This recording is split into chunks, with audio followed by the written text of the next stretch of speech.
पाकिस्तान को नुकसान पहुंचाना चाहते हो, अगर अवाम का और कौम का नब्ज देखना है तो किसी शादी में शिरकत करो, किसी जनाजे पे चले जाओ, किसी चौराहे पे, किसी चौक में, किसी बाजार में खड़े हो जाओ, आपको एक ही आवाज सुनाई देगी कि पाकिस्तान इन गद्दारों को मुआफ नहीं करता जिन्होंने पाकिस्तान का सौदा किया, पाकिस्तान की खुद मुख्तारी का सौदा किया।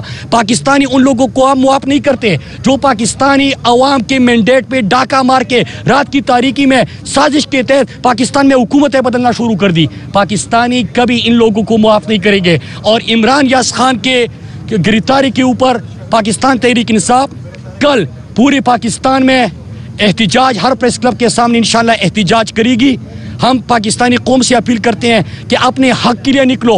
जो लोग आपके लिए आवाज़ उठा रहे हैं यही वो लोग हैं। आज जो अरशद शरीफ, समी इब्राहिम, मोहित पीरजादा, इमरान यास खान, अयाज अमीर के साथ हो रहा है, ये आपको सबक सिखाने के लिए हो रहा है कि हमसे सवाल मत पूछो, यहाँ पे अपने हक के लिए आवाज़ मत उठाओ, पाकिस्तान की खुद मुख्तारी और खुददारी की बात मत करो। यार शर्म करो।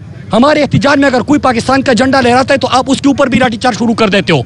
जो पाकिस्तान का और पाकिस्तानियत की बात करता है आप उसके ऊपर जाली FIR काट देते हो, आप उनको हरासा करते हो। आप मुल्क के साथ जुल्म कर रहे हो, लेकिन ये ज़्यादा देर तक नहीं चलेगा और इंशाल्लाह इस इम्पोर्टेड हुकूमत से भी निजात मिलेगी। और इसके बाद जो पाकिस्तान बनने वाला है वो सही मानों में इकबाल ने जिसका ख्वाब देखा था, कायद ने जिसका विजन दिया था, ला इलाहा इल्लल्लाह के नाम पे जो हमने लाखों कुर्बानियाँ दी थी, वो पाकिस्तान बनने जा रहा है।